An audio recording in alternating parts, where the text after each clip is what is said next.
The journey. The journey. The journey. The journey. The journey. Journey to radiance. Journey to radiance. Journey to radiance. Journey to radiance. Journey to radiance. Journey to radiance. Journey to radiance. Journey to radiance. Blessings are now. Welcome. This is Journey to Radiance. Journey to Radiance offers you health and healing strategies, encouragement, and fellowship for your mind, body, soul, and spirit. Sometimes this journey gets tough. You might need a guru to get help, encourage, and get you to where you need to be. The life you know to the life you want. When you stumble and fall, well, we got you. I'm your host, Wolfhawk Jaguar, and this is Journey to Radiance. Journey to Radiance. Journey to Radiance. Journey to Radiance. Journey to Radiance. Journey to Radiance. Journey to Radiance. Journey to Radiance.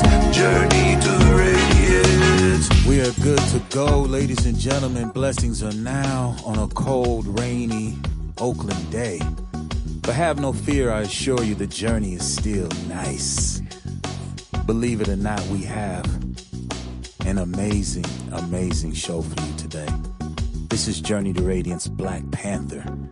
And we are blessed to have in the studio the original warrior woman of peace, a writer, a mother, a wife, an educator from Kansas City, Missouri, all the way to Tanzania, East Africa, from Arusha. I just picked her up from the train station today, ladies and gentlemen. We have Mama C. Charlotte Hill O'Neal as our guest today on Journey to Radiance. So clap it up out there, all my podcasters, okay? Because we're going to do a real special tonight. Not only is she here with us for Journey to Radiance, but this is also family. So it's another divine show. And of course, we have our own body whisperer, our health and healing guru, Dr. Phyllis Hubbard here today. Dr. Phyllis Hubbard, check in with us. How you feeling? Words cannot describe the intense gratitude I feel for just being in this space with Mama C. Thank you so much for gracing us with your presence. This is a blessing for me, sister, to be in you all's presence and to feel this vibe. Yeah. Yes. I know y'all feel it out there, too. Oh, yeah. They got to. If you took a picture right now, you see a lot of teeth. You know what That's I'm right. We all showing our teeth in here right now. Yeah. It's that type of vibe where you can't stop showing the teeth for a while. Right. So I know you hear it. And it's so blessed to have you here, Mama C. Thank you. And just give the people a little bit of your history. Actually, I was born and raised in Kansas City, Kansas, not Kansas City, Missouri. Okay, you know, that's right. That's right. I got to represent for the Kansas Let me get it right. Yes. And I grew up in a very, very loving family, and my parents were very encouraging to us to explore who we are, who we were, and to manifest that. So I was real blessed with that, you know. And the schools that I went to, you know, the teachers were actually from our community. So they encouraged us also. I loved school. I loved learning. I'm still loving learning. I love to learn something new every day of my life, you know. So I joined the Black Panther Party when I was 18 years old. I remember seeing all these newsreels and clippings in the newspaper, and I can remember cutting out some of those pictures, those clippings, and pasting them on my bedroom wall. And I never thought I would meet Brother Pete O'Neal, let alone marry him and be with him for almost 50 years. You know, that really blows my mind. The journey has been so beautiful. I dare say it's been radiant, y'all. Oh, Journey to Radiance. Plug it up. Yes, it has. You know, Brother P is my greatest inspiration. He is so innovative in everything that he does. And it has rubbed off on me, too. So many of your listeners will remember how COINTELPRO was instituted to try to destroy the Black Panther Party and other progressive movements back in the day. And, but we still here, y'all. The Black Panther Party might not be functioning as the organization it was, but all the elders that were in the Black Panther Party, and I must point out, once a Panther, always a Panther. That vibe, that spirit of volunteerism and community service, it hasn't gone anywhere. So we continue that legacy. Despite J. Edgar Hoover trying to destroy the party.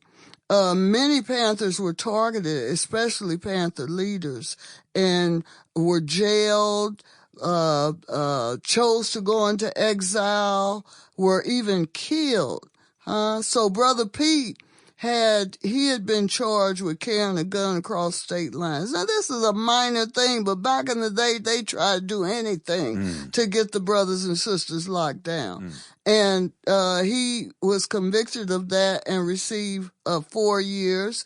And then he had 2 other charges that would have resulted in 8 more years. Well, instead of going to prison for something he knew he couldn't have done, we got up, we escaped. We didn't flee, y'all, we escaped. And that was a systematically laid out plan with the brothers and sisters on the modern day Underground Railroad. And this was designed to help revolutionaries to relocate to many places all over the world. We relocated to Algeria. Algeria, which in those days was the international section of the Black Panther Party. You know, being a Panther taught me how to look at myself as a part of the international community. And I always tell youth that, you know, you are not a minority, Come on. You are part of the international community, and because of that, you should have the courage to work with people no matter what racial background, no matter what gender background, no matter what language they speak. And that's how I feel. I walk the way of a new world where I feel comfortable wherever I am, whether it's in China, which I spent 2 months in China, or whether it's in any country in Africa, South America. I just got back from Venezuela last year. I loved it. I love building with people who are like-minded, And one of the things that has kept me enlightened and uplifted is music. It's the arts. You know, I came out of the 60s where we looked at art as a teaching tool, not art for art's sake. And that's why I've had a lot of problem with artists who are abstract artists, because that's a very personal thing, and it's hard to see the lessons for the viewers in abstract art, Yeah. But I think I'm getting ahead of myself. Well, you know, I like where you're going, because you're really bringing up an important piece, and that's art as a healing instrument. Yes. And how you are able to use your art and really heal millions of people. And I want you to kind of touch a little bit on that as to what actually is bringing you out here. You know, what is it that you do every year, 2 or 3 different times a year when you leave out of Tanzania and come here? And touch a little bit about that. Yes, I will. Maybe they want to know how I got to Tanzania too. They definitely want to know that. They definitely want to know that. Yes, because it's all one. It's all one journey. From Algiers, Algeria, people started telling us about Tanzania, because Tanzania was a strongly socialist country then, and the president and his whole government encourage Africans from the diaspora and other progressive peoples to come there and participate in nation building. So we answered that call. And we were homesteaders for years and years. I used to love the calluses that were in my hands, you know, from working those farming tools and raising all those animals and chickens and rabbits and pigs. And that's probably why I'm vegetarian now, y'all. But that was an experience. The people in the village that we lived in, the elders started sending their youth to apprentice with us because they saw all these innovative things that we were doing. And then when they found out I was a visual artist and a musician, you know, it was all over then. Our first center, which we built on a plot of land that was given to us by elders in the community, it had a stage in the back, That center was so active, it became too small because teachers would bring their classes there. You know, we would have jam sessions and plays and all of that. It became too small. So we decided to build on our land in Mbasani, and that's what we did. The first classroom was computer classroom. It was the Malcolm X computer lab, And then we built an English room. Well, it's actually an all-purpose room. We have jams there. We have yoga. We have language. We have medical workshops, debates, discussions, all of that. And we have a studio, y'all. Peace, Power Productions Studio, which so many artists from around the world have been there. Matter of fact, we have some artists from France there as I speak, with the East Africa Rise Up Collective, and some artists from Iceland, of all places, So when these artists come, they always have workshops with our students. We have daily classes for students in our community, and all the classes are free. All of them are taught by volunteers of various levels of expertise. And so some of them, this might be their first time even performing in front of someone, or of course being in the studio. I've seen so many youth who come there who are so shy and withdrawn, and as soon as you put a microphone in their hand, it's like their whole vibe changes, you know. And to be considered an artist, a musician, a hip-hop artist, you know, or a visual artist in the community, that gives them courage, you know, and I love that. The community supports it. The community supports it because it's all positive. Take us back a little bit. I know you said this is your second center. I want to take us back to your first center. Yeah. I know a lot of people are wondering, well, how did you do this? You know, how did you fund this? Yes. What do you mean you opened a center? Yes. And what was your thinking behind that center in regards to what you wanted it to be and how that was going to sustain you? Yes. You know, I think this was something that was meant to be, because Brother Pete and I would get down to our last shilling. Shilling is the money that they use in Tanzania. And it was like something always happened. It was like manna from heaven or something. Really, truly. It's Brother Pete said, I have made a believer out of him in the power of spirituality and the power of people coming together to help support something. Because we've never gotten grants. We've never gotten funding. None of that. But people come there now. We're able to host people.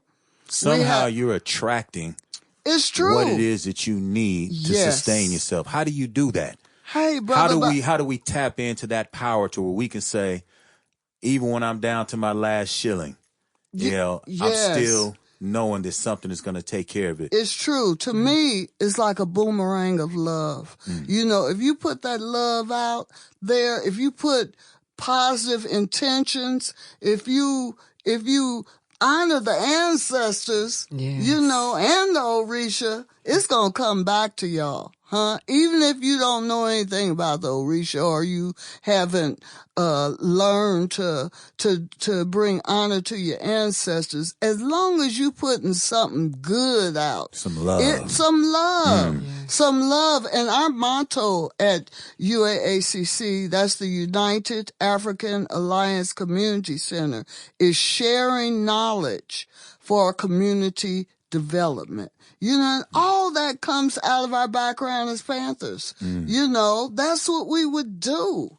You know, it was about volunteering. It was about sharing knowledge. It was about doing what we could to uplift not only individuals, but whole communities. And it's still about that.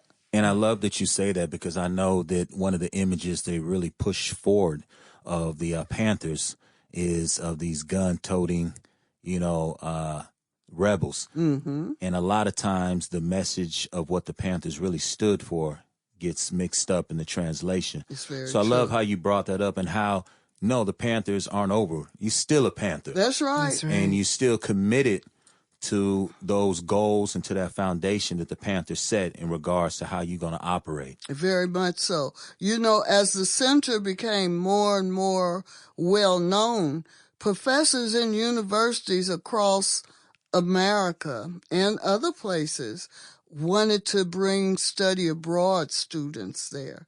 And not only that, I go on the UAACC Heal the Community Tour every year, and a part of that is to do just what we were just talking about, making sure that people understand the real history of what the Black Panther Party stood for and continues to stand for in our work. You know, there's a new film out called Legacy, Spirit of the Black Panthers.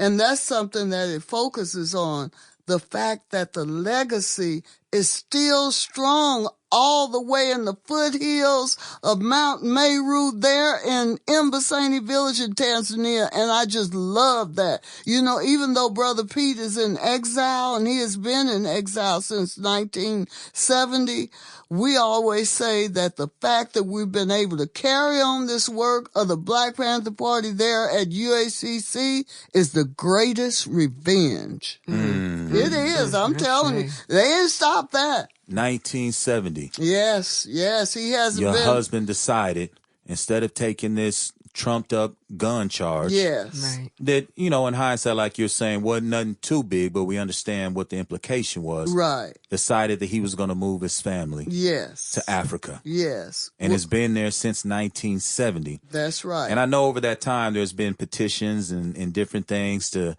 free Brother Pete O'Neill. Yes. Talk a little bit about that. Is that something that he wants, or has he made a decision that I'm where I'm at? Yes. Let me add a little bit something there, because it wasn't just the fact that he was convicted and got 4 years behind that one charge. He was continually told by the police department that he would only come out in a box.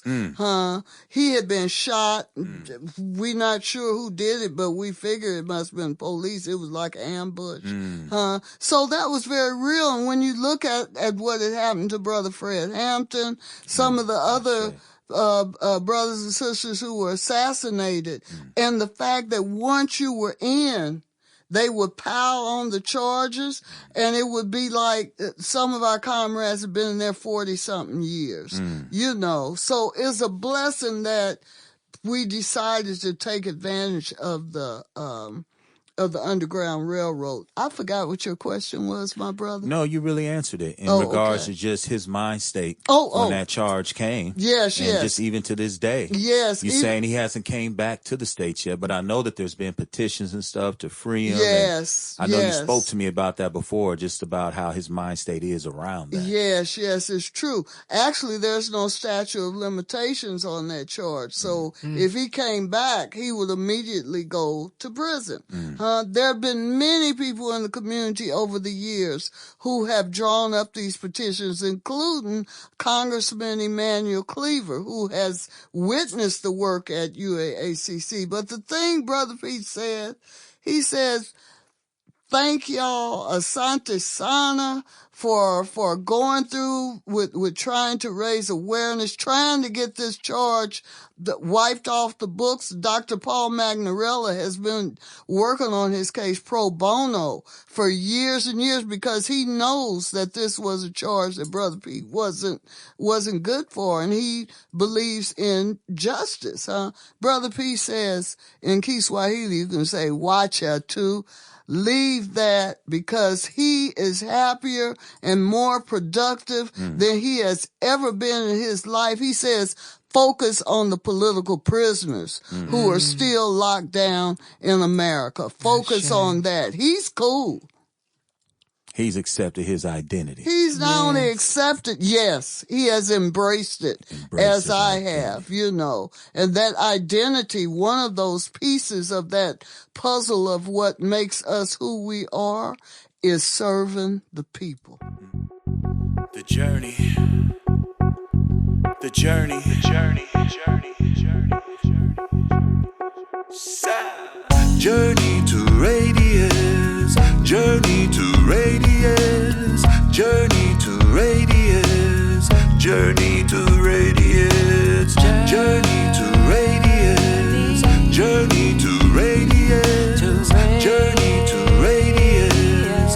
Journey to radiance. On a journey to radiance, the beauty is so evident. When you shape, shift, and form, break away from the norm. Higher levels of achievement, persistence is needed. A campaign for black male achievement, rooted in cultural relevance, opening the door for healing, flooding the mind with positive images. It's up to us to start loving us and really start believing. Black male reimagining the image of our greatness, building communities and taking ownership and knowing it's not about keeping score, but brothers coming together from shore to shore. It's sure the pain is the same. The game ain't gonna change until we become the change that we wanna see. I know we gonna win. Muhammad Ali, wonders manifest in collective wealth. What a blessing guiding you on your journey to radiant health. Journey to radiance. Journey to radiance. Journey to radiance. Journey to radiance. Journey to radiance. Journey to radiance. Journey to radiance. Journey to radiance. I know just who I am, who I aspire to be, healing, evolving through my creativity. When I am faced with the fear that tempts me to flee, I take the time to breathe, so I can clearly see that I was born with all the power to overcome challenges trying to prevent my progression. Outside influences have no effect, you see. Nothing will stop me from setting my spirit free. Journey to radiance. Journey to radiance. Journey to